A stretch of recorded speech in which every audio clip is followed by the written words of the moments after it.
FTP நேயர்களுக்கு வணக்கம். இன்று நம்மோட சிறப்பு நேர்காணலுக்காக இணைந்திருக்கிறார் மூத்த அரசியல் விமர்சகர் ரவீந்திரன் துரைசாமி அவர்கள். சார் வணக்கம். வணக்கம். விஜய் அவர்கள் 234 தொகுதிகளுக்கும் வேட்பாளர்களை அறிவித்து சென்னையில தன்னுடைய சூறாவளி பிரச்சாரத்தையும் தொடங்கிவிட்டார். இது எப்படி போக போகுது அப்படின்ற ஒரு பார்வை இருந்தாலும் எப்படி சார் பாக்குறீங்க விஜய் அவர்களுடைய? அவரோட பிறந்த நாள் ஒரு ஆண்டு கள்ளக்குறிச்சி சாராயசாவை காட்டி தள்ளி வச்சாரு. இன்னொரு ஆண்டு அவரோட பிறந்த நாள் 234 தொகுதியிலையும் கொண்டாடப்பட்டதுன்னு புஷி ஆனந்த் தினத்தந்தில பேட்டி கொடுத்தாரு. 35 இடத்துல 35 பேர் தான் அவர் பிறந்த நாளை ஒரு 50,000 ரூபாய் செலவழிச்சு கொண்டாடினா இது 100க்கு 100 உண்மை. அதை நான் அடிச்சேன். 35 இடத்துக்கு மேல நடத்தலப்பா, நீ 234 போய் சொல்றேன்னு சொன்னேன். அந்த அடிப்படையில 60 கேண்டிடேட் தான் இவருக்கு வெயிட்டா இருக்காங்க. 234 கேண்டிடேட் இவரால் போட முடியாதுன்னு நான் சொன்னது உண்மை. அதுல மறைக்கிறதுக்கு எதுவும் இல்லை. இப்பவும் இவர்கிட்ட இருந்தது மன்றம் மூலமா இருந்தது. விஜய்க்கு மனச்சாட்சிக்கே தெரியும் ஒரு 50-60 கேண்டிடேட் தான். அது தேரக்கூடிய கேண்டிடேட் ஒரு சிலர் தான். மீதி கேண்டிடேட் எப்படி போட்டாருன்னா கடைசி நிமிஷத்துல அதிமுகவுல டிக்கெட் இல்லாதவங்களை தான் போட்டாரு. அதுல நான் லோகேஷை சொல்லல. நம்ம சபாநாயகர் மகன் லோகேஷ் இளைஞரணியில ஏதோ பொறுப்புல இருந்தவர், நீலகிரி கேண்டிடேட். அவரே அதிமுக உதறிக்கிட்டு பொறுப்போட விஜய்கிட்ட வந்த இடத்துல அது எடப்பாடிக்கு அடி, விஜய்க்கு பிளஸ். மற்றபடி செங்கோட்டையும் பதவி நீக்கம் செய்யப்பட்டவர் தான். அதே மாதிரி மீதி பெரும்பாலான நபர்கள் அதிமுகவில் புறக்கணிக்கப்பட்டவர் தான். தூசு மோகன் சிட்டிங் மாவட்ட செயலாளர் கேண்டிடேட் ஆயிருக்காருன்னு சொன்னா அது புறக்கணிக்கப்பட்டார் என்றாலும் கூட சிட்டிங் மாவட்ட செயலாளராக இருந்து இங்க வந்த பிறகு அவர் மாவட்ட செயலாளரை போடும்போது அந்த லோகேஷுக்கும் தூசி மோகனுக்கும் வெயிட் உயிர் உள்ளவங்க. மற்றவங்களெல்லாம் எடப்பாடி தூக்கி போட்ட பிறகு வேண்டான்னு பிசி போட்டதை தான் எடுத்து ஒரு 100-100க்கு மேற்பட்ட அதிமுக காரங்களை கேண்டிடேட்டா போட்டிருக்காரு. கரெக்டா பேசுறேன். தூசி மோகனையும் லோகேஷையும் அந்த லிஸ்ட்ல வைக்கல. மற்றவங்க எல்லாம் எடப்பாடி BS பாபெல்லாம் எடப்பாடி ஓரம் கட்டின பிறகுதான் பிரபுவா பாபுவா பாபு அவருக்கு தெரியல. எடப்பாடி ஓரம் கட்டின ஒரு ஆளைத்தான் அந்த இடத்துக்குள்ள அவரால் கேண்டிடேட்டா போட முடியாது. நாராயணன் நம்ம தம்பி தான், ரெட்டியார்பட்டி நாராயணன். அவரும் நாங்குநேரி டிக்கெட்டை அவரு ஒரு நாடார் விரோத நடவடிக்கை ஆட்டு நாங்குநேரில அதிமுக ஒரு நாடார் எமர்ஜ் ஆகக்கூடாதுங்கிற அடிப்படையில அவரு நாங்குநேரிய அமமுகவுக்கு ஒதுக்கின பிறகுதான் அங்க எம்எல்ஏ வந்த தம்பி நாராயணன் விஜய் கட்சியில கேண்டிடேட்டா சேர்ந்திருக்கிறார். தென் RS முருகன் அவரும் பெரிய செல்வந்தர் தான். இவரு இந்த மாதிரி நீங்க பாத்தீங்கன்னா பெரும்பாலான திருப்பத்தூர்ல இருந்து ஒருத்தர் கடைசி நிமிஷத்துல வந்ததுல இருந்து பெரும்பாலும் இவரு போட்ட கேண்டிடேட்ல மற்ற கட்சிகள்ல இருந்து வந்த ஒரு 100 பேரை தான் இரவல் வேட்பாளர்களை தான் தாவேக்கா கொள்கைகளை ஏத்துக்கிட்டாங்க. ஓகே. ஆனா எப்படி விஜயகாந்த் போட்டாருன்னா 214 வெளியே இருந்து போட்டது ஒரு 10 தான் இருக்கும். நீங்க வெளியே இருந்து உங்ககிட்ட ஆள் இல்லாம போட்டது 100க்கு மேல இருக்கும். அப்ப 214 போடுறதுக்கு இவர்கிட்ட ஆள் இல்லைன்னு சொன்னது உண்மைதானே? இவர் பாப்புலாரிட்டியை வச்சு இவங்களெல்லாம் உள்ள கொண்டு வந்திருக்கிறார். இவருக்கு பாப்புலாரிட்டியை வச்சு இவங்களெல்லாம் கொண்டு வந்திருக்கிறார். இவர் மன்றத்துல தாவேக்காவின் தந்தை புஷி ஆனந்த் தான். அவரை டிநகர் கேண்டிடேட் சொல்லும் போது என்ன கைத்தட்டது? அவர் உருவாக்குனது ஒரு 50-60 கேண்டிடேட் தான். அதுக்கு மேல இல்ல.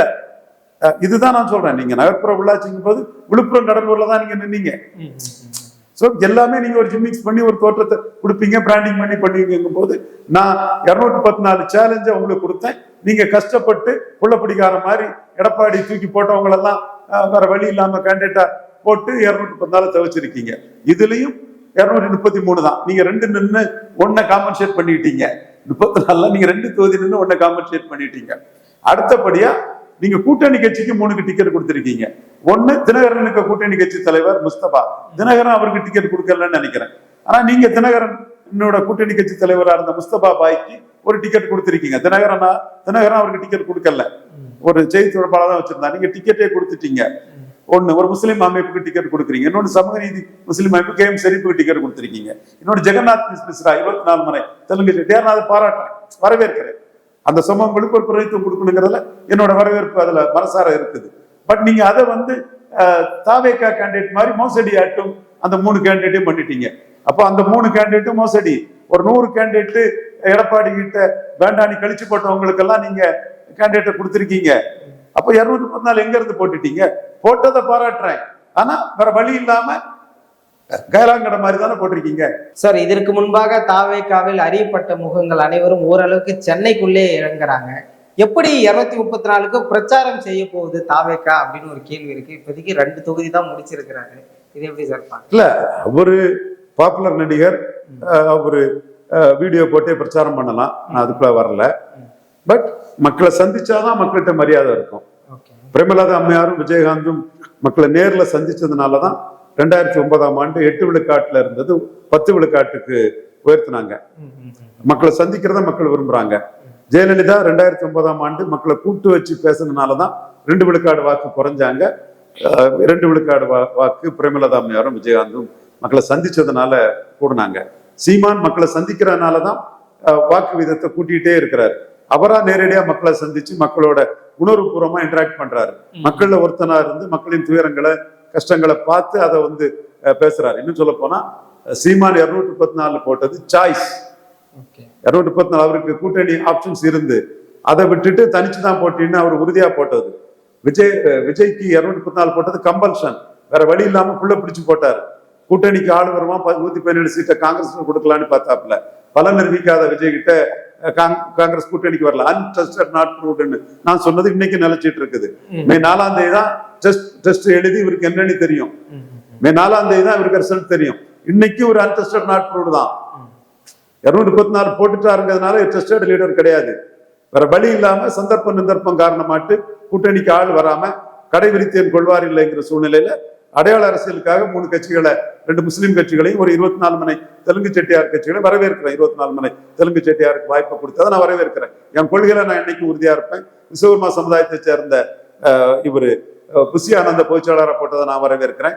அதே மாதிரி நேற்று இவரு பெருமாள்மணி அட்டவணை பிரிவு சமூகத்தை சேர்ந்த சகோதரர்கள் எல்லாம் கட்சி பொறுப்பாளர்களா இருக்காங்க, மாவட்ட செயலாளராக இருக்காங்கன்னாரு. சரி, என்ன இருந்தாலும் 117 மாவட்ட செயலாளர் இருக்காங்க. அதுல அட்டவணை பிரிவு சகோதரர்களுக்கும் பிரதித்துவம் கொடுத்ததை நான் மனசார பாராட்டுறேன். பெருமாள்மணி சொன்ன அந்த கருத்தை நான் அப்ரிஷியேட் பண்றேன். அது என்னோட உடன்பாடான கருத்து. அதே மாதிரி ஜெகநாத் மிஸ்ராவுக்கு சீட்டு கொடுத்தது எனக்கு வரவேற்கத்தக்கது. ஆனா நீங்க ஏன் மோசடி பண்றீங்க? அதை தாவேக்கா கேண்டிடேட் மாதிரி ஏன் காட்டுறீங்க? அது தப்பு இல்ல. 3 கேண்டிடேட் வெளியே இருந்து பிடிச்சிருக்கீங்க, எத்தனை பேர்னு தெரியல. வரம்பு நாட்கள்ல தான் அந்த 3 கூட்டணி கட்சியும் எப்படி தெரியும். அதே மாதிரிதான் புதுச்சேரியிலையும் 30 அப்புறம் 2 கூட்டணி கட்சியும் அப்புறம் திரும்ப தெரிய வந்தது. இதான் நேர்மையா சொல்லணும்னு தான் சொல்றேன். இப்ப அதுக்காக நான் ஸ்ட்ரிக்டா 234 போட முடியாதுன்னு சொன்னேன், 230 தான் போட்டிருக்காங்கன்னு நான் சொல்ல வரல. இதெல்லாம் அளந்து பார்க்க வேண்டாம். 230 போட்டாலே அது பெரிய விஷயம்தான். விஜய் 2 தொகுதி 3 கூட்டணி கட்சிகள்னு சொல்லும் போது 234 போட்டுட்டாங்கிறதே நான் ஏற்றுக்கொள்கிறேன். பட் நீங்க கடன் வாங்கி தான் போட்டிருக்கீங்க. அதிமுக களத்துல பிரச்சாரத்துக்கு போற எடப்பாடி ரொம்ப ஸ்ட்ராங்கா விஜயை எதிர்த்து பேசுறாரு. தாவேக்கா பத்தி ரொம்ப காட்டமா விமர்சிக்கிறாங்க. இது எப்படி சார் புரிஞ்சுக்கிறது? இது தும்ப விட்டுக்கிட்டு வாழை பிடிக்கிற கதைன்னு சொல்லுவாங்க. அந்த மாதிரி ஒரு பெரிய கட்சி வருதுன்னு சொல்லியிருக்க கூடாது. இவரை சார்ந்தவங்களை பலன் நிரூபிக்காத விஜய்க்கு 50 சீட்டு கொடுத்தா 40 சீட்டு ஜெயிப்பாரெல்லாம் பண்ணிருக்க கூடாது. விஜய் வந்தா 200 சீட்டுன்னு எல்லாம் பேசியிருக்க கூடாது. விஜய் பலன் நிரூபிக்காதவருங்கிற அந்த என்னோட ஸ்டாண்ட்ல அவர் தெளிவா இருந்திருக்கணும். பலன் நிரூபிக்காதவருக்கு கையில வராத ஓட்டை டிரான்ஸ்பர் பண்ண முடியாது. இனிமேல் மே 4ஆம் தேதி விஜய்க்கு வரும்ல, அந்த ஓட்டு விஜய் மீது பட்டுதல் கொண்ட ஓட்டு, விழுந்த ஓட்டு. இப்ப சீமானுக்கு 8.2 இருக்குதுல்ல, அது விழுந்த ஓட்டு. இததான் நயவஞ்சக நரிகளை, போலி கருத்து கணிப்புவாதிகளை பெருச்சாலிய வாழை பிடிச்ச மாதிரி அடிச்சு தூக்குறேன். இது நிஜம். சீமான் எடுத்த 8.2 நிஜம். விஜய்க்கு நிஜ ஓட்டு மே 4ஆம் தேதி தான் தெரியும். இத நீ அறிவு நாணயம் மற்று பேசிட்டு தெரியாத, எழுதிட்டு தெரியாதங்கிறதா அடிக்கிறேன். அத பெருமாள்மணி ஒத்துக்கிட்டாரு. நேற்று இவரு நம்ம தம்பி செந்தில் ஒத்துக்கிட்டான், துப்ளக் இதயா ஒத்துக்கிட்டாரு. பாராட்டுறேன் அவங்கள.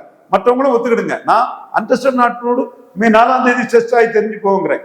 இதுவரை நீங்க சீமான் எடப்பாடியை பலகீனப்படுத்தி தான் 8.2 வந்திருக்கிறார். என்னோட சண்டையே இதுலதான், என்னோட பிரச்சனையே இவங்கள்ட்ட இதுதான். நான் என்ன சொல்றேன்னா, ஜெயலலிதா அம்மையார் உயிரோடு இருக்கும்போது சீமான் 1.1 தான் எடுத்தாரு. இப்ப 8.2 எடுத்திருக்கிறார். எப்படி எடுத்திருக்கிறாருன்னா, ஸ்டாலினுக்கு கலைஞர் மாதிரி எதிர்ப்பு இல்லை. ஸ்டாலின் மேலதான் போயிட்டு இருக்கிறாரு.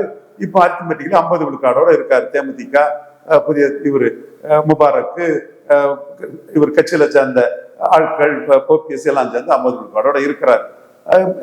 என்ன வாக்கு வருதுங்கிறத 26ல பாத்துக்கலாம். எடப்பாடி பழனிசாமி ஜெயலலிதா 45ல இருந்து 41 குறையிறாங்க. இறக்கும் போது 41ல இருந்து விட்டுட்டு போன கட்சியை இன்னைக்கு 20ல வச்சிருக்கிறாரு. ஜெயலலிதா இறக்கும் போது சீமான் இருந்தது 1.1. ஜெயலலிதா இறக்கும் போது 1.1 இருந்த சீமான் 8.2க்கு வந்துட்டார். அப்போ சீமான் மனச்சாட்சி உள்ள நண்பர்களே, துக்ளக் குருமூர்த்தி அவர்களே, தினமலர் ஆசிரியர் அவர்களே, தினத்தந்தி சிவந்தி பாலசுப்ரமணியன் அவர்களே, இன்னும் எத்தனை பேரை சொல்லிக்கலாம், டைம்ஸ் ஆஃப் இந்தியா மலையாளி நண்பர்களே, உங்களுக்கு சீமான் தமிழங்கனால பொறாமை வன்மையும் காழ்ப்புணர்ச்சி இருக்கலாம். பட் உண்மையை நீங்க உணருங்கன்னு தான் என் சகோதரர்கள்ட்ட மலையாளியா இருக்கலாம் நீ. ஆனா உண்மையை உணருன்னு தான் உன்கிட்ட நான் கேட்கிறேன்.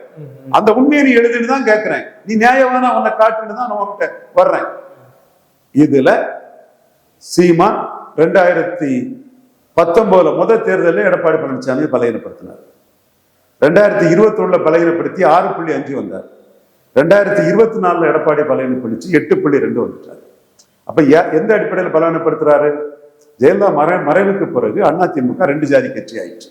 விளாட கவுண்டருக்கும் வன்னியருக்குமான கட்சி ஆயிடுச்சு. நான் பெனிஃபிஷரி காஸ்ட், பலன் இல்லாத ஜாதிகள். எடப்பாடிக்கு அதிமுகவில் பலன் இல்லாத ஜாதிகள். இப்போ பலன் இல்லாத ஜாதியில முதல் ஜாதியா நாடார் ஜாதி இருக்கிறான். எடப்பாடி ஜெயலலிதாவுக்கு அதிமுகவில் பலன் உள்ள ஜாதியாட்டும், எடப்பாடிக்கு அதிமுகவில் பலன் இல்லாத ஜாதியாட்டும் நாடார் ஜாதி இருக்கிறான். அப்போ எடப்பாடிக்கு அதிமுகவில் பலன் இல்லாத ஜாதிகளை பயன்படுத்தி சீமான் 8.2க்கு வந்துட்டாரு. அது 2024 ரிசல்ட்.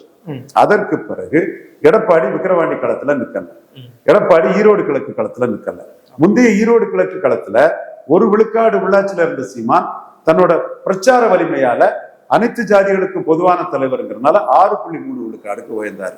முந்தைய ஈரோடு கிழக்கு களத்துல அண்ணாமலை கூட சேர்ந்து பாஜக கூட இருந்த எடப்பாடி பழனிசாமி 30 விழுக்காடுல இருந்தவர். அவர் வெள்ளாள கவுண்டர், செங்கோட்டை வெள்ளாள கவுண்டர், மாவட்ட செயலாளர் வெள்ளாள கவுண்டர், கேண்டிடேட் வெள்ளாள கவுண்டர், 4 வெள்ளாள கவுண்டர்களை முன்னிறுத்தி 5 விழுக்காடு ஓட்டு 2000 ரூபாய் கொடுத்தும் குறைஞ்சார்.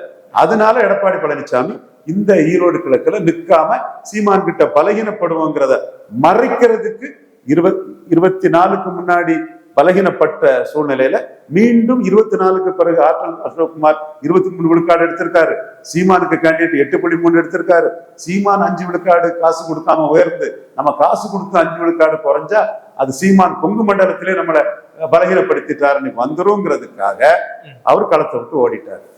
அது போல சீமான் திமுகவும் அதிமுகவும் காங்கிரஸ் பாஜகவின் ஊதுவிடல்கள் ஒட்டுண்ணிகள் தொங்கு சதைகள் சொன்னாரு 2024.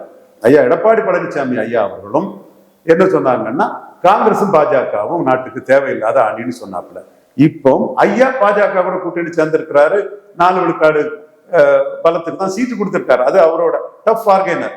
ஆனா நீங்க 24ல சொன்ன நிலைப்பாட்டுல நீங்க மாறிட்டீங்க. சீமான் மாறல. மனச்சாட்சி உள்ளவன், நேர்மையானவன், ஒரு நீதி நியாயத்தை பேசக்கூடியவன். நீ மலையாளியா இருந்துட்டு போ, தெலுங்கு சோதரனா இருந்துட்டு போ. இதை நீ எழுதணுமா வேண்டாமா? ஏன் கில்லிங் சைலன்ஸ் பண்ற? நாளைக்கு சீமான ப்ரெடிக்ட் பண்ணு, நீ என்ன வேணாலும் எழுது. துக்ளக்தியாட்ட கேட்கிறேன், இதை நீங்க பதிவு பண்ணுமா வேண்டாமா? துக்ளக்தியா இதை சொல்லிட்டாரு. என்ன சொன்னாருன்னா மே 4 தான் விஜய் டெஸ்ட் ஆகி என்ன ரிசல்ட்ங்கிறது மே 4 தான் தெரிவிட்டார். ஓகே, நானும் அதுல ஒன்னும் டிஸ்பியூட் பண்ணல. அன்டெஸ்டட் நாட் ப்ரூவ்டு என்னங்கிறத மே 4 பார்த்துட்டு போகும். நான் அதுக்குள்ள ஒன்னும் நம்பர்ஸ் சொல்லல. இதுவரை சில மைனஸ்களை சொல்றேன் விஜய்க்கு, ஆனா நம்பர்ஸ் என்ன வரும்னு சொல்லல. நம்பர்ஸ் சொல்றவன் சொல்லு. ஆனா சீமான் எடப்பாடியை பலகீனப்படுத்தி தான் வளர்ந்திருக்கிறாருங்கிறதும், எடப்பாடியோட வெள்ளாள கவுண்டர் வன்னியர் அல்லாத பறையர் தேவேந்திர வேளாளர், செங்குந்தர், உடையார் போன்ற பல சம்பவங்கள், வண்ணார் நாவிதர் புயவர், முத்தரையர் யாதவர் போன்ற சம்பவங்கள் எடப்பாடியால பலன் இல்லைன்னு நினைச்சுதான் சீமான் கிட்ட போறாங்கிற உண்மையும், அதனாலதான் சீமான் 1ல இருந்து 8.2க்கு ஒவ்வொரு தேர்தலும் எடப்பாடி பழனிசாமி பலவீனப்படுத்தி வந்திருக்காருங்கிறதும், அதே சூழ்நிலையில எடப்பாடி பழனிசாமி பாஜகவை எதிர்த்த நிலைப்பாட்டுல இருந்து மாறிட்டாருன்னும், சீமான் பாஜகவை எதிர்த்த நிலைப்பாட்டுல திமுகவும் காங்கிரஸ் ஊழல்னா அதிமுகவும் பாஜக ஊழல் தான் 4 வரையும் சேர்த்து அடிக்கிறாருங்கிறதையும் யாரும் மறைக்க கூடாதுங்கிறது தான் என்னோட ஒரு கேள்வி.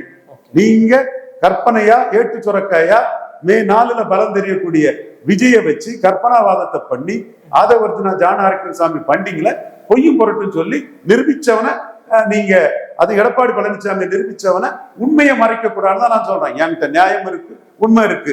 இப்ப இதை தெளிவா எக்ஸ்போஸ் பண்றேன். இதுல மனச்சாட்சிக்கு விட்டுறேன். நீ மலையாளியா இருந்துட்டு போ, ஆனா மனச்சாட்சி உள்ளவனாரு. நீ மலையாளியா இருந்துட்டு போ, மனச்சாட்சி உள்ளவனாரு. மனச்சாட்சி உனக்கு இருந்துன்னா இந்த உண்மையை ஒத்துக்கிட்டு நாளைக்கு நீ ப்ரெடிக்ட் பண்ணு, அது உன் உரிமை. நீ தெலுங்கு பிராமணனா இருந்துட்டு போ, ஆனா மனச்சாட்சி உள்ளவனா இருந்துட்டு போ.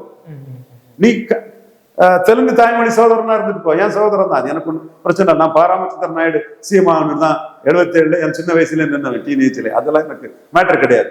பட் உண்மை நிலைமையை நீ சொல்லணுங்கிறதுக்கு தான் நான் சொல்றேன்.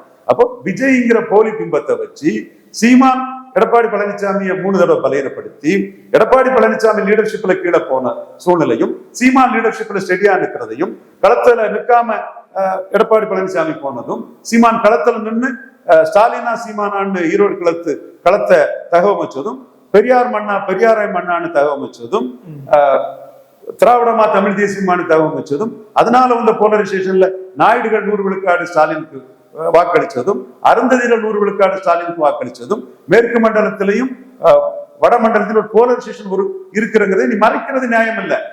நான் விக்கிரவாண்டியிலே சொன்னேன் போலரைசேஷன் தான் வரும்னு சொன்னேன், சீமான்டே சொன்னேன். ஒன்னும் உங்களுக்கு பெருசா ஓட்டு ஏறாது, இருக்க ஓட்டை காப்பாத்திட்டா அது பெரிய விஷயம், நீங்க விஜய்க்கெல்லாம் ஓட்டு கிடையாதுன்னு சொன்னேன்.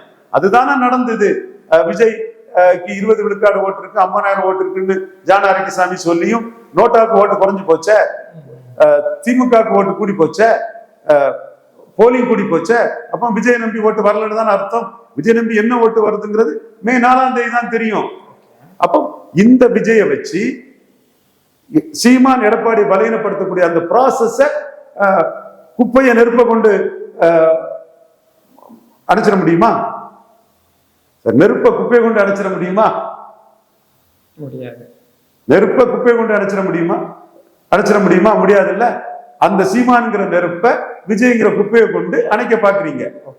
நான் மீண்டும் மீண்டும் சொல்றேன், விஜய் 214 ஓட்டு போடக்கூடிய ஒருத்தர் வாக்கெடுப்பாரு, அது விஜயகாந்த் நிரூபிச்சிருக்கிறாரு.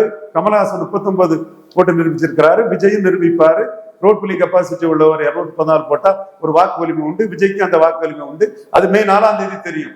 ஆனா உன்னோட மோசடி அரசியல்ல, உன்னோட ஊழல் அரசியல்ல, ஊடகவியலாளர்களை பிராண்டிங்காக 10 கோடி வச்சு நீ பேசக்கூடிய அரசியல்ல நிரூபித்த சீமான எடப்பாடியை தொடர்ந்து பலகீனப்படுத்தி வரக்கூடிய சீமான மறைக்க பார்த்த அது ஆதவர்ஜுனா எடப்பாடி விஜய் 2 பேருக்கு இடையில கூட்டு சதி பண்ண ரெட்டியார் ஆதவர்ஜுனா கூட்டு சதி பண்ணவரு, தப்பு இல்ல. அவரு விஜய் கூட இருக்கிறாரு, எடப்பாடிய திமுக வீழ்த்து நினைக்கிறாரு, எடப்பாடி விஜய் சேரன்னு நினைச்சாரு, அது பண்ணாரு. பட் இந்த உண்மையை நாம வெளிக்கொணரும் போது ஆதவர்ஜுனாட்ட நியாயம் இருக்கா, ரவீந்திரன் துரைசாமிட்ட நியாயம் இருக்கா? இன்னும் என்னோட டைம்ஸ் ஆஃப் இந்தியா மலையாளி சகோதரர்கள் உனக்கு மனச்சாட்சி இருந்தா யோசித்து பாரு. துக்ளக் குருமூர்த்தியில இருந்து அத்தனை பேரும் யோசித்து பாருங்க, தினமலர் யோசித்து பாருங்க, தினத்தந்தி சிவந்தி பாலசுப்ரமணியத்தை யோசித்து பாருங்க. நான் மீண்டும் குற்றம் சாட்டுறேன், சீமான் எடப்பாடியை பலகீனப்படுத்தி வரக்கூடிய இந்த உண்மை நிலையை மறைக்கிறதுக்கு தான் விஜய்ங்கிற போலி பிம்பத்தை கொண்டு சீமான கில்லிங் சேலஞ்ச் பண்ண முயற்சி பண்ணாங்க. சீமானுக்கு மெரிட்ட மறைக்க பார்த்தாங்க. நான் உண்மையும் நேர்மையுமா சீமானுக்கு மெரிட்ட அந்த இடத்துக்குள்ள சொல்றேன். அது இன்னைக்கு விஜய் 214 போட்டாச்சு. அடுத்து அவரு மே 4 அவருக்கு ரிசல்ட் தெரியட்டுங்கிறத சொல்லும் போது நான் என்னோட கருத்தை இதுல தெளிவா எடுத்து வைக்கிறேன். 100க்கு 100 என் கருத்து சரி. நாளைக்கு உள்ளது நாளைக்கு. சார், சீமான் அவர்கள் என்டிஏ கூட்டணியை பலவீனப்படுத்துகிறார், இதை நான் ஏற்றுக்கிறேன் உங்கள் கருத்து. ஆனா மாற்றம்னு எப்பவுமே இருக்கக்கூடிய அந்த வாக்காளர்கள் விஜயகாந்த் ஆதரிச்சாங்க, கமல் ஆதரிச்சாங்க, சீமானையும் தொடர்ந்து ஆதரிச்சாங்க. இப்ப அந்த 15 முதல் 20 விழுக்காடு இப்ப விஜய நோக்கி போகும் அப்படின்னு அந்த பார்வை இருக்குங்க சார். அது அந்த பார்வை மே 4ஆம் தேதி தெரிஞ்சு போகும். மே 4ஆம் தேதி தெரிஞ்சு போகும், நான் மறுக்க வரல. ஆனா அந்த வாக்காளர் மாற்றம்னு வரக்கூடிய வாக்காளர் அல்ல. எடப்பாடி பழனிசாமியின் ஜாதி அரசியலை அபகரிக்கும் அரசியலை எதிர்த்து சீமான் வளர்றாங்கிறது என்னோட கருத்து. இப்ப நாடார் சமுதாயத்தை எடுத்துக்கிட்டீங்கன்னா, இன்னைக்கு 2096ஆம் ஆண்டு ஜெயலலிதா அம்மையார் வீழ்ச்சி அடை செய்தாங்க. ஜெயலலிதா அம்மையாருக்கு எதிராக கல்ல தூக்கி வீசினது தாழ்நிலை நாடார் பண்றாங்க ரவீந்திரன் துரைசாமி அவர்கள் தான். எங்க டீம் தான் பண்ணணும். அது அந்த வார்த்தை இப்ப சொல்ல விரும்பல. அது இன்னொரு என் சகோதர சமூகத்துக்கு எதிராக 30 வருஷத்துக்கு முன்னாடி என் சகோதரன் மேல தடா வழக்கு தொடரப்பட்டது. 12 பேர் தடாவில் பண்ணப்பட்டது. பல கோபங்கள் அடிப்படையில் நான் சொன்னது. அந்த இன்னைக்கு அந்த கசப்பான அந்த வார்த்தைகள் வேண்டாம், சொன்னதுதான். சொல்லணும்னா நான் சொல்றேன், 30 வருஷத்துக்கு முன்ன சொன்னது. ஒரு ஜாதி ஆட்சி, கள்ளச்சாராய வாரியால் ஆட்சி, கந்து வெட்டிக்காரன் ஆட்சின்னு அன்னைக்கு சொன்னேன். இன்னைக்கு பலரும் என்னோட சகோதரர்கள், பலரும் அவங்களோட என்னோட வெல்விஷரா இருக்காங்க, நண்பர்களா இருக்காங்க. நான் எடப்பாடியோட சதி திட்டத்தை முறியடிச்சு அவர்களுக்கே ஆதரவா நான் அன்னைக்கு இருக்கிறேன். அன்னைக்கு 96ல நாங்க தான் முத அதை ஆரம்பிச்சு வச்சு ஜெயலலிதா வீழ்ச்சிக்கு சரத்குமார் 45 நாள் பிரச்சாரம் பண்ணாரு, ரஜினிகாந்த் குரல் கொடுத்தாரு, எல்லாமே நடந்தது. அதற்கு பிறகு 1ஆம் ஆண்டு ஆட்சிக்கு வர்றதுக்கு ஜெயலலிதா 21 நாடார்களை வேட்பாளராக போட்டாங்க. 21 நாடார்களை வேட்பாளராக போட்டாங்க. அன்னைக்குள்ளத என் சோதரர்கள் மறந்துருங்க. நம்ம மீண்டும் அந்த கசப்பை வழக்காண்டான்னு தான் என் சோதரர்கள் சொல்றேன். நடந்த விஷயத்துக்காக நான் சொல்றேன், அவ்வளவுதான். 21 நாடார்களை கேண்டிடேட்டா போட்டாங்க. மில்லரை கூடலூர்ல கேண்டிடேட்டா போட்டாங்க. கொங்கு மண்டலத்துல மில்லர் கூடலூர் நகர செயலாளர் கேண்டிடேட் போட்டு அமைச்சராக்குனாங்க. வளர்மதி ஜெபராஜன் மதுரையில நிறைய நாடார்கள் இருக்காங்கன்னு மதுரையில நாடார்களை மதிச்சு கேண்டிடேட்டா போட்டாங்க. அண்ணாமலைங்கிறவரு இந்த கிருஷ்ணா லாட்ஜிங் எல்லாம் கொஞ்சம் லாட்ஜி எல்லாம் வச்சிருக்காரு. அவரை தென்காசி கேண்டிடேட்டா போட்டாங்க. தென்காசியில நாடார் எம்எல்ஏ வர்றாரு. அதுக்கு முன்ன பீட்ரோல் கோட்ஸ் வந்தாரு அவரு, இளவாணிய செட்டியாரு. பட் காமராஜ் தொண்டா இருந்தாலும் நாடாருங்கிற மாதிரி தான் தோற்றம் இருக்கும் அவருக்கும். நாடார் எம்எல்ஏ தென்காசியில அண்ணாமலை வர்றாரு. அம்பாசமுத்திரத்துல ரவி அண்ணா ஏற்கனவே இருந்தாரு. சக்திவேல் முருகன் ஒரு பெரிய கபடி பிளேயரை நாடார ஜெயலலிதா அம்பாசமுத்திரத்துல கேண்டிடேட்டா போட்டாங்க. சிறுவைகுண்டத்துல ராஜாமாள், தூத்துக்குள்ள ராஜாமாள்னு ஒரு கேண்டிடேட்டை போட்டாங்க. சிறுவைகுண்டத்துல சண்மநாதனை போட்டாங்க. நடேசன் பால்ராஜ நாங்குநேர்ல போட்டாங்க. நடேசன் பால்ராஜ் நாங்குநேர்ல போட்டாங்க. அதுக்கப்புறம் ஒரு கச்சாரன் இந்து ரிலிஜியஸ் சாரிட்டி என்டோமென்ட் இல்ல மாணிக்கராஜ நாங்குநேர்ல போட்டாங்க. இப்படி ராஜேந்திர பிரசாத்தை பத்மநாபபுரத்துல போட்டாங்க. இப்படி அவரு தமிழ்நாடு ஃபுல்லா 21 நாடார் சமூகத்தவரை அதிமுக அணியில கேண்டிடேட்டா போட்டாங்க. இன்னைக்கு எடப்பாடி பழனிசாமி நாடார் ஓட்டு வராதுன்னு 10 நாடார் கூட இன்னைக்கு கேண்டிடேட் இல்லை. ஜெயலலிதா 21 நாடார கேண்டிடேட்டா போட்டாங்க. மீண்டும் எழும்பி வர்றதுக்கு சரத்குமார் நாடார் ஓட்டை 96ல நமக்கு எதிராக திருப்பிட்டாரு, அடிச்சுட்டாருன்னு சொல்லும் போது ரவீந்திரன் துரைசாமி முதல் குரல் கொடுத்து நாடார்களை ஓகே, அது நாம சகோதர சமூகத்துக்கு எதிராக தான் நம்ம பண்ணணும். அது பிறகு யாதவர்கள், வெள்ளாளர், தேவேந்திர வெள்ளாளர் எல்லாத்தையும் நம்ம திருப்பி இது பண்ணோம். அதற்கு பிறகு 2006ஆம் ஆண்டு வரும்போது கூட ஜெயலலிதா அம்மையார் 2006ஆம் ஆண்டு தோல்விக்கு பிறகு 11ஆம் ஆண்டு வரும்போது கூட சரத்குமாருக்கும் எர்ணாவூர் நாராயணனுக்கும் 2 டிக்கெட் கொடுத்து தான் அந்த அரசியலை ப்ரோ நாடாரா தான் ஜெயலலிதா அம்மையார் பண்ணாங்க. அதுக்கு பிறகு ஜெயலலிதா அம்மையார் லாரன்ஸ் நிறைய நாடார்கள் அமைச்சராகவும் நாடாருக்கு பிரதித்துவம் கொடுத்தும் அது தேவர் பிளஸ் நாடார்னு ஒரு பொலிட்டிக்கல் காம்பினேஷனை உருவாக்குனாங்க. இப்ப சவுத்துல எடப்பாடி கிட்ட எந்த ஜாதியும் இல்லை. தேவர் ஜெயலலிதா அம்மையாருக்கு பேக்கிங் கமிட்டியா இருந்தாங்க. 21 நாடார்களை கேண்டிடேட்டா போட்டு பிடிஆருக்கு எதிராக வளர்மதி ஜெபராஜன் ஒரு கிறிஸ்தவ நாடார் போட்டாங்க. அவங்க காக்கா தேக்கவில் இருந்தவங்க தான், குமரியாமி கட்சியில இருந்து வந்தவங்க தான். பட் அதிமுக ஜெயலலிதாவை நம்பி வந்ததும் அவங்களை கேண்டிடேட்டா கொடுத்து அவங்களை அமைச்சராட்டம் ஆக்குனாங்க. அப்படிப்பட்ட ஒரு அரசியலை பண்ண ஜெயலலிதா கட்சியில இன்னைக்கு ஜெயலலிதா பேரை சொல்லி ஒரு ஆன்டி நாடார் பொலிட்டிக்ஸ எடப்பாடி பழனிசாமி பண்றாரு. நான் அந்த இதுல தலவாய் சுந்தரம் நம்ம நண்பர் தான், ஒரு பெரிய ஆர்கனைசர், அதிமுக முகமா கன்னியாகுமரி டிஸ்ட்ரிக்ட்ல இருக்கிறார். அவருக்கும் ஒரு பாதிப்பு வரக்கூடிய அளவுக்கு இன்னொரு டிக்கெட் வாங்கி ஒரு நாடாருக்கு அவர் டிக்கெட் கொடுக்கல. அதுக்கு குற்றஞ்சாட்டப்பட வேண்டியது எடப்பாடி பழனிசாமியை தான். அதே மாதிரி நெல்லை மாவட்டத்துல நாங்குநேரியில நடேசன் பால்ராஜ் வெற்றி பெற்று அறநிலைத்துறை அமைச்சரா இருந்த அந்த நாங்குநேரியில இவங்க இன்னைக்கு அந்த தொகுதியை கூட்டணி கட்சிக்கு எடப்பாடி தள்ளி விட்டுட்டாரு. அப்ப நெல்லையிலும் குமரியிலும் நாடார் வேட்பாளர் இல்லாத அளவுக்கு அவர் பார்த்துக்கிட்டாரு. 21 சீட்டு போட்டு அதிகாரத்தை இழந்த ஜெயலலிதா எழும்பி வரும்போது நாடாருக்கு முக்கியத்துவம் கொடுத்தது. அதுக்கு பிறகு எல்லாத்துக்கும் மேல 96 தொடர்ந்து 2006லயும் சரத்குமார் அடிச்சு சரத்குமார் நாடார் உணர்வுக்கு எதிராக போறாரு, நாடார்கள் வெங்கடேச பண்ணையார் என்கவுண்டருக்காக ஜெயலலிதாவை தோக்கடிக்க முடிவு பண்ணிட்டாரு, சமூக உணர்வுக்கு எதிராக போகக்கூடிய சரத்குமார நாடார்கள் புறக்கணிப்பாங்கன்னு நான் பேட்டி கொடுத்தேன், அடிச்சேன். என் கருத்து இந்த சமூகத்துல நின்றுச்சு. அதுக்கு பிறகு இவரு வைகுண்டராஜன் வந்தாரு. அண்ணே சிவந்தியாதித்தன் என்ன சரத்குமார எல்லாத்தையும் தோக்கடிச்சிட்டீங்களேன்னாரு. நேர்மையா சொன்னார். மிகப்பெரிய தொழிலதிபர், நேர்மை இருந்த அவர்கிட்ட. நான் சொன்னேன், அண்ணே அப்படின்னு இஷ்யூஸை இந்த சமுதாயத்துல சொன்னேன், நாடார்கள்ட்ட இஷ்யூஸை சொன்னேன். அதனால என் கருத்து வெற்றி பெற்று. இது நான் மட்டுமில்ல, கோசல்ராம், மறைந்த கோசல்ராம், என் தம்பி RSS கண்ணன், நிறைய பேரு. அது மட்டுமில்ல, நாடார் அல்லாத சமூக நண்பர்கள் நிறைய பேர். அவங்க பேரை நான் சொல்ல விரும்புறேன். அவங்க பத்திரிகையாளர்களால பேரை சொல்லாண்டாங்கிற மாதிரி என்கிட்ட கோரிக்கை வச்சதுனால நான் அந்த பேரை சொல்லலை. எனக்காக நேர்மையா நின்று அந்த ஃபைட்டை பண்ணணும் போது அந்த 2006ஆம் ஆண்டும் ஜெயலலிதா வீழ்ச்சிக்கு சரத்குமாரை மீறி நாடார் உணர்வை நாங்க தட்டி எழுப்பணும். 96ல நாங்க தட்டி எழுப்பணும். அன்னைக்கு ஒரு கோபத்துல நாங்க தண்டணும், அது வேற. அந்த சகோதர சமூகம் நாங்க அந்த 30 ஆண்டுகளுக்கு முன்னாள் கூட அந்த வார்த்தைகள் கொஞ்சம் கசப்பு தான் நான் உணர்றோம். இப்போ எல்லாமே இன்னைக்கு நமக்கு 30 ஆண்டுகளை நம்மளும் பண்பட்டுட்டோம், மண்மையாயிட்டோம், நிறைய சகோதரர்கள் இப்போ இன்னைக்கு அவங்களோட ஒரு இதுக்கு என்னங்கிறத நம்ம அறிவு ஆற்றலும் தொடர்பு மூலமா நம்ம ஒர்க் பண்ணக்கூடிய அளவுக்கு வந்துட்டேன்னு வைங்கலாம். அது ஒரு அன்னைக்குள்ள இது 96. 2006 சரத்குமார் சிவந்தி ஆதித்தன் வைகுண்டராஜனுக்கு வேல்யூவோட நம்ம கருத்துக்கு தான் வேல்யூ நம்ம நிரூபிச்சோம்.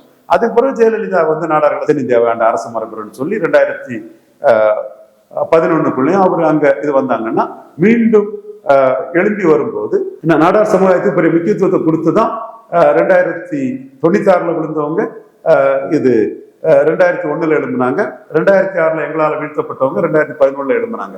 சோ அந்த முக்கியத்துவம் வந்து ஜெயலலிதாவால கொடுக்கப்பட்டது. எடப்பாடி பழனிசாமி ஒரு ஆண்டி நாடாருங்க லெவல்ல செயல்படுறாரு. ஏற்கனவே நாங்க டிக்ளேர் பண்ணி தம்பி மிதுன் பழனிசாமி தனிப்பட்ட முறையில அந்த தம்பி மேல எனக்கு எந்த இதுவும் கிடையாது. ஐயர் நாடாரு என்ன செய்யணும்னு கேட்டாரு. ஐயர்னு சொன்னது குருமூர்த்தி ஐயா, சத்திரியன் குருமூர்த்திய. நாடாருன்னு சொன்னது என்ன? அப்ப அந்த தம்பிக்கு வந்து 2024 நம்ம சவால் விட்டு 3 நாடார் தொகுதிகளில் டெபாசிட் இழக்க வைப்போம்னு சொன்னோம். திருநெல்வேலி, தூத்துக்குடி, கன்னியாகுமரியில். அதே மாதிரி நம்ம செய்தோம். இன்னும் சொல்ல போனா சர்வே நண்பர்கள் சோசியல் ரியாலிட்டி தெரியாம நாடார் சமுதாயத்துல ரவீந்திரன் துரைசாமி டீம் நிறைய நண்பர்கள் நாடார் சங்க தலைவர்கள் இருக்கக்கூடிய சக்தி தெரியாம 35 விழுக்காடு ரெட்டால வரும்னு சொன்னானே பார்க்கணும். திருநெல்வேலியில என்ன வந்து 8 விழுக்காடு வந்து. அப்ப எங்க கருத்து நாடார் சமுதாயத்துல ஏற்பட்டது. இப்பவும் நாங்க வந்து எடப்பாடியோட நடவடிக்கையை நாடார்கள் மத்தியில கொண்டு போய் சேர்க்கிறோம். அது இந்த தேர்தலில் ஒரு பெரிய தாக்கத்தை ஏற்படுத்தும். நாங்க யாருங்கிறத இப்பவும் நாங்க நிரூபிப்போம். நாடார் தொழிலதிபர்கள் அவன் லாபத்துக்கு தான் நிற்பான். ஆனா ரவீந்திரன் துரைசாமி நாடார் சமுதாயத்தின் பெருமைக்காக நிற்பான். தடாவுல கராத்தே செல்வின், ஜெயக்குமார், பகலவன், உதயசூரியன், ஜப்பான் 12 பேர் கைது செய்யப்பட்ட போது அன்றைக்கு அதிமுக அரசை எதிர்த்து போர்க்கொடி தூக்குனது ரவீந்திரன் துரைசாமி டீம் தான்.